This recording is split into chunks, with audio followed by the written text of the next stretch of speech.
దైవజనుడు మోషే గారు, ఇక్కడ ఉన్నటువంటి కొంతమందికి తెలుసు మోషే గారి మామ పేరు ఏంటి?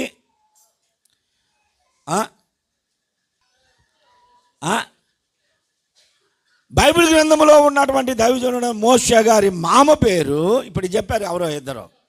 ఏం పేరు? ఇత్రో. మరి ఇక్కడ ఇంకొక పేరు ఉందండి. పై వచనాలు చదువుదామండి. ఎవరితో అంటున్నాడో తెలుసా? దైవజనుడైనటువంటి మోషే గారు తన మామతో మాట్లాడుతూ మిద్యానీయుడైన రెఫూయేలు కుమారుడగు హోబాబుతో, రెఫూయేలు కుమారుడు హోబాబు మోషే గారి మామ. ఈయనెవరో సందర్భం వచ్చినప్పుడు చెబుతాను. ఇప్పుడు ఆయనతో అంటున్నాడు. ఆయనేమో ఆ మోషేతో, అయ్యా మేము వెళ్ళిపోతాం, ఇప్పటి వరకు నీతో కలిసి ఉన్నాను, ఇక మా దేశము వెళ్ళిపోతాను అంటున్నాడు. అంటే తన మామగారితో అంటున్నాడు, నీవు మాతో కూడా ఉండయ్యా, మాతో కూడా రా. ఎందుకనగా ఈ అరణ్యములో ఎక్కడ ఏముంటుందో సమస్తము నీకు తెలుసు.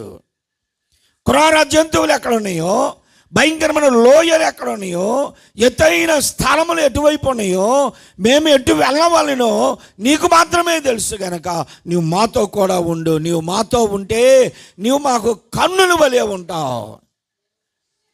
మోషే గారు తన మామతో అన్నాడు. వినండి ఒక విషయం. మోషే గారిని పంపించింది ఎవరు? మోషే గారిని ఏర్పరచుకుంది ఎవరు?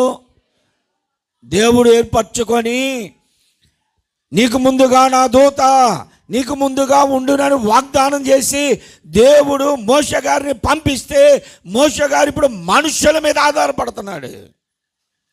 నీవు మాతో కూడా ఉంటే మా కన్నులు వలె ఉంటావయ్యా.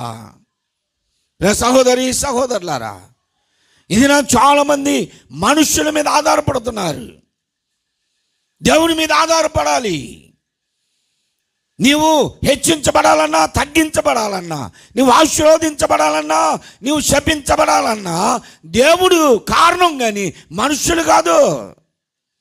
నేను మిమ్మల్ని ఏమీ దీవించలేను, మిమ్మల్ని శపించలేను.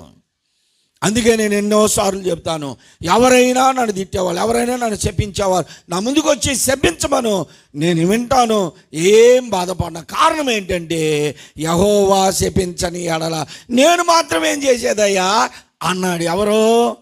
బిలాము. వాక్యం తెలియాలి, వెంటనే చెప్పాలి. దేవుని స్తోత్రం చెప్పు. బాలాకు బిలామును పిలుచుకొచ్చాడు, ఆ కొండంచమటిని నిలబెట్టాడు. ఇశ్రాయేలు ప్రజలందరూ గుంపులు గుంపులుగా కనపడుతున్నారు. ఇప్పుడు అంటున్నాడు బిలాముతో, నీకు వెండి బంగారములు విస్తారమైన ధనం ఇస్తా, ఇశ్రాయేలుని శపించు అన్నాడు. బిలాము కళ్ళు మూసుకున్నాడు. కళ్ళు మూసుకొని ఇప్పుడు ఆయనకు నోటుకు వచ్చిన మంత్రాలు ఏవో చదువుకున్నాడు. అన్ని దేవతల పూజారి అతను.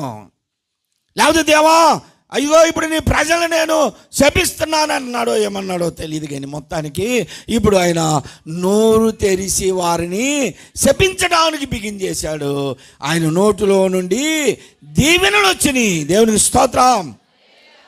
దేవుడు చెబుతున్నాడు, నిన్ను శపించు వారిని నేను శపిస్తా. అబ్రహాం గారితో అన్నాడు, ఇసాకుతో అన్నాడు, యాకోబు గారితో అన్నాడు. ఆ వాగ్దానం నమ్ముతా నేను. కారణం ఏమిటి అంటే, ఇదిగో ఇతడు నిజముగా ఇశ్రాయేలీయుడు అబ్రహాము కుమారుడు. ఇతడును అబ్రహాం కుమారుడే. అబ్రహాం గారు ఎవరికి తండ్రి? ఎవరికి? చెప్పండి, ఎందుకు భయపడతారు? అబ్రహాం గారు విశ్వాసులకు తండ్రి. నేను విశ్వాసిని, విశ్వసించా దేవుని వాగ్దానములను. ఆయన నాకు తండ్రి.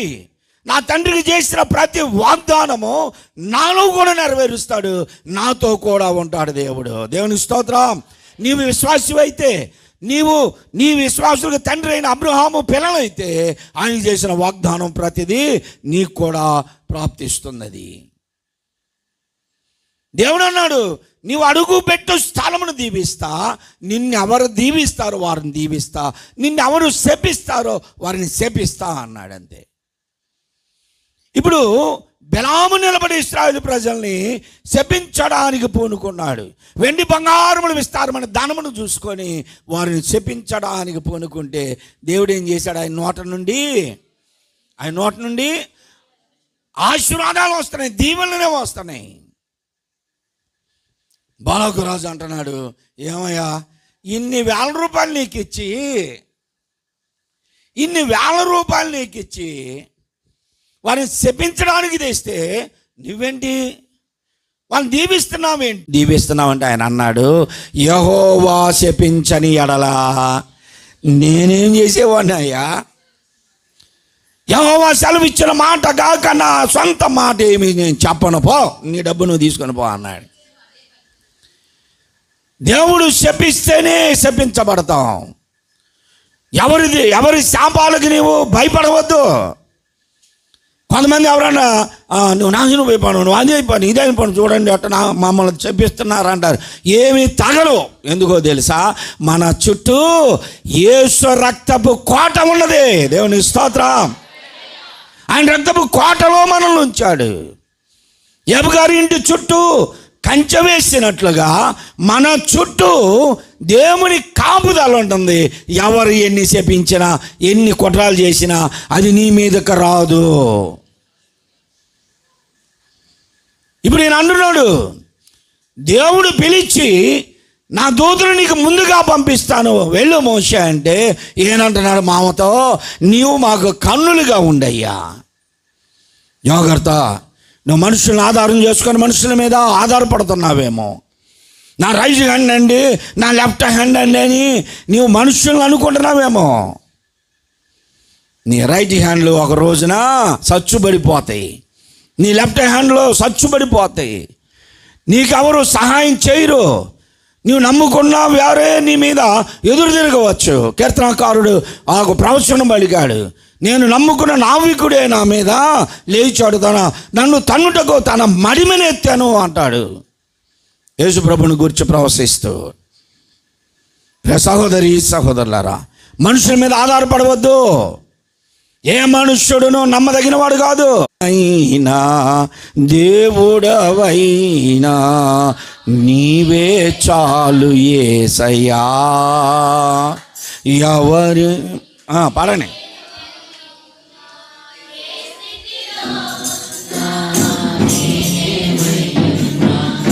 ఏ స్థితిలో ఉన్న ఇంకేమి కోరుకోనయ్యా, ఇంకేమి కోరుకోనయ్యా. దేవుడవైనా నీవే చాలు యేసయ్యా. మొదటి చరణం చూడండి, మొదటి చరణం. ఆప్తులైన వారే హాని చేయ చూసిన మిత్రులే నిలువకుండినా, ఆప్తులైన వారే హాని చేయ చూసిన మిత్రులే నిలువకుండినా, న్యాయము తీర్చే నీవు నాకుంటే, న్యాయము తీర్చే నీవు నాకుంటే చాలు యేసయ్యా, చాలు యేసయ్యా. నమ్మకమైన దేవుడవైనా నీవే చాలు యేసయ్యా. దేవుని స్తోత్రం. ఏ మనుష్యుడు నమ్మదగిన వాడు కాదు. మనల్ని పిలిచిన వాడు, ఏర్పరచుకున్నవాడు, నీ మీద తన గురి నిలిపినవాడు. ఎవరైనా నిన్ను ముడితే నా కంటి పాపను ముట్టినట్టు అని వాగ్దానం చేశాడు. దేవునికి స్తోత్రం చెప్పు. నీకు హాని చేయడు. ఆప్తులైన వారు, నీ బంధువులు, నీ మిత్రులు, నీ కుటుంబీకులు ఎవరైనా సరే నీకు హాని చేయదలిస్తే దేవుడు ఏం చేస్తాడు? వారిని నష్టపరుస్తాడు.